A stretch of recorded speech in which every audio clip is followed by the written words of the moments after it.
Olá, bom dia, seja bem-vindo. Nós estamos ao vivo e agora são 10 horas e 1 minuto pelo horário de Brasília.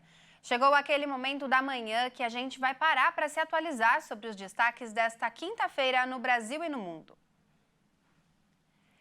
O preço do diesel não terá mais cobrança de impostos federais até dezembro, como estava previsto pelo governo. O motivo é que a medida provisória que determinava o aumento no valor do combustível perdeu a validade.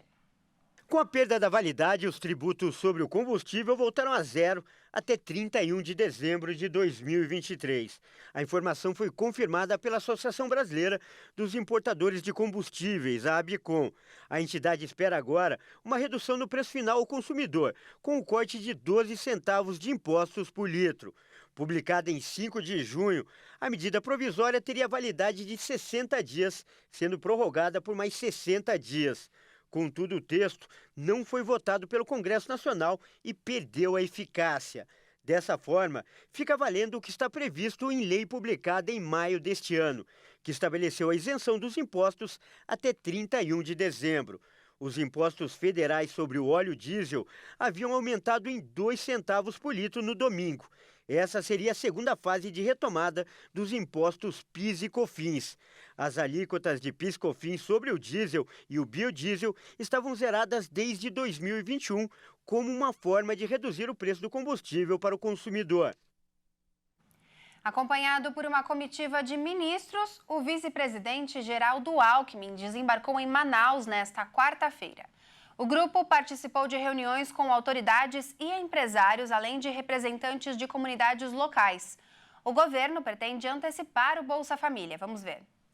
Entre as medidas anunciadas por Alckmin está a realização de 2 obras de dragagem, uma delas no Rio Solimões, entre os municípios de Benjamin Constant e Tabatinga. São 8 quilômetros de dragagem, 38 milhões de reais, e a draga já está lá e deve ser concluído entre 30 e 45 dias essa dragagem de 8 quilômetros no Rio Solimões. A outra obra de dragagem é no Rio Madeira. O governo federal também vai antecipar o Bolsa Família em municípios atingidos pela seca. Ao todo, cerca de 500 mil pessoas no Amazonas, no Acre e em Rondônia são afetadas pela estiagem. Só no Amazonas, quase 60 municípios estão em situação de emergência. 3 médicos de São Paulo foram mortos a tiros em um quiosque na Praia da Barra, na Barra da Tijuca, no Rio de Janeiro. Na madrugada desta quinta-feira, um 4º profissional também ficou ferido e está em estado grave. O caso aconteceu na Avenida Lúcio Costa, na altura do Posto 4. A Polícia Civil do Rio de Janeiro acredita em execução, já que nada foi levado e os criminosos saíram de um carro atirando contra os médicos. Foram pelo menos 20 disparos. Os profissionais de medicina mortos eram especializados em ortopedia. As vítimas eram de São Paulo e estavam no Rio de Janeiro para um congresso internacional de ortopedia. A Delegacia de Homicídios da Polícia Civil do Rio de Janeiro instaurou um inquérito para investigar o homicídio. O ministro da Justiça, Flávio Dino, determinou que a Polícia Federal acompanhe as investigações, já que uma das vítimas é irmão de um parlamentar. E a América Latina vai crescer menos do que outras regiões do mundo. É o que revelou o Banco Mundial nesta quarta-feira. A economia da América Latina e do Caribe vai crescer 2% este ano, um pouco mais que o previsto, mas menos que as outras regiões do planeta. E com isso, seguirá sem reduzir a pobreza. As informações são do Banco Mundial. Segundo a entidade, o Brasil vai crescer 2,6% em 2023, um pouco acima da previsão regional. Em abril, a organização financeira tinha antecipado que a economia regional cresceria este ano 1,4%, um percentual que revisou para cima em suas últimas previsões.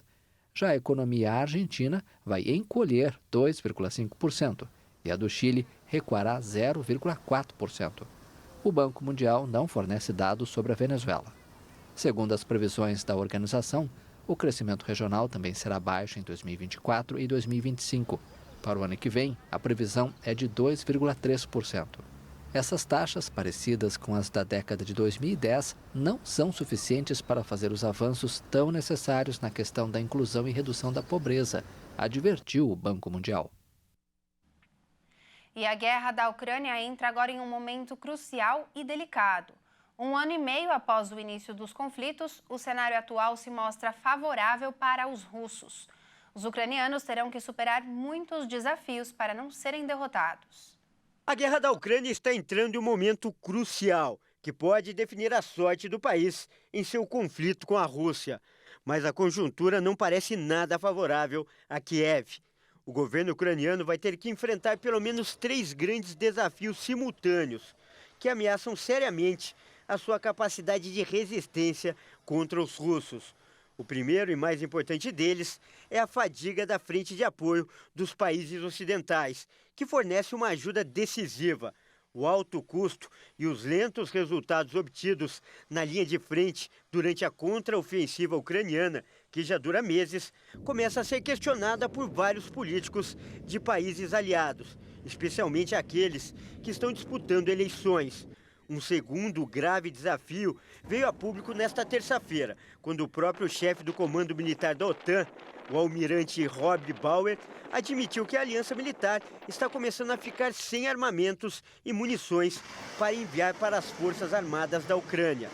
Por fim, a iminente chegada do inverno pode prejudicar a Ucrânia, limitando as possibilidades de movimentação no terreno.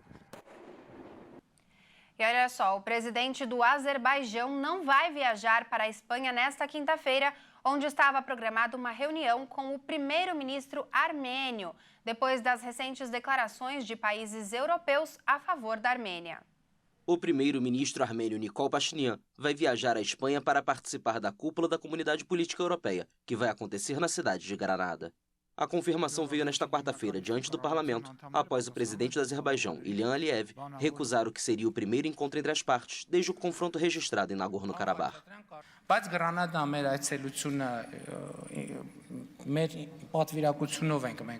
Vamos a Granada com uma delegação do Ministério de Relações Exteriores e do Conselho de Segurança.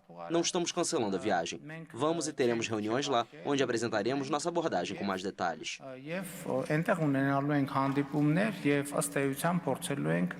Pashinyan acrescentou que espera que um acordo sobre a disputada região seja assinado em um bom momento. A reunião entre as partes aconteceria sob a mediação da França, da Alemanha e do Conselho Europeu.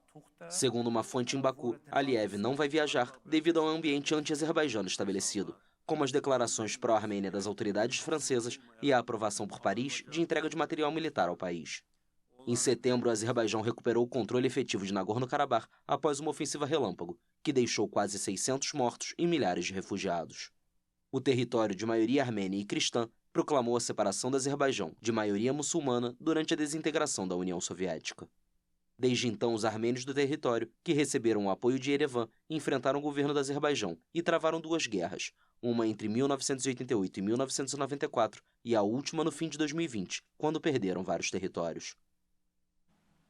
Essa edição fica por aqui. Muito obrigada pela sua companhia e continue ligado na programação da HIT, porque daqui a pouco, às 11 horas, eu estou de volta com as principais notícias do Brasil e do mundo.